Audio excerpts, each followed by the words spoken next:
MOOC? Well, what's that? The word MOOC is an acronym. I should at least say once what it stands for: Massive Online Open Course.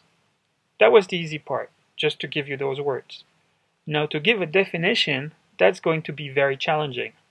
For every one of those words, I think it's fair to say that there is a generally accepted understanding of what the word means, but then there is a substantial number of people who challenge that understanding, who try to push it further. For instance, massive. You can't give a number there because 1,000 students is already a large class for an instructor, but it's ridiculously small compared to some of the MOOCs which have managed to attract hundreds of thousands of students. Online should be clear. It means people do activities online, such as watching videos, reading text, answering quizzes, or talking on forums. That's what most people accept, but it ignores that some professors have tried to breach to the physical world. For instance, by meeting their students, or organizing meetups in different cities, or by assigning real-life physical lab work to do at home. The course part should also be clear. The beast must have pedagogical goals and a structure that matches those goals. That means that it should be more like a tutorial than a reference manual or an encyclopedia. But then some people throw in other concepts with the word course. Maybe you should get a degree at the end. Maybe you should have a class and teach a bunch of students at once, so a big group of students that you teach. Finally, the word open is more controversial. In MOOCs, it's open because students should be allowed to take the class for free. They should have access to the content for free.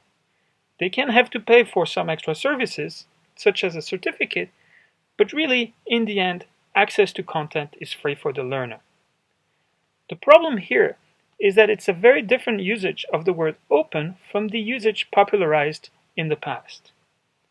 For instance, before there existed open educational resources or open courseware. That still exists, but it used the word open in a different way.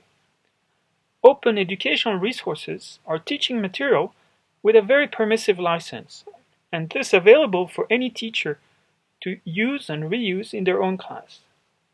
It's sort of encouraging recycling, if you want. OpenCourseWare is one of MIT's initiatives in this direction, offering MIT classes for anyone to reuse. If you want, they're like open educational resources already structured in a course format.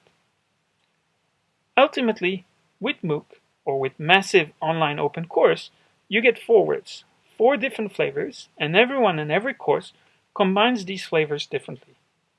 That's the way I see it, at least. The most important aspect of the MOOC revolution in education is that new technology to support each of those flavors is being actively developed and integrated into one framework. Then educators can tweak each, innovate, and repurpose the technology for their own means. For instance, I've heard of very successful small private online courses using MOOC platforms, and many universities have started to use these platforms to support their own residential teaching. That's what's exciting about MOOCs, a lot of new technology aimed at improving education.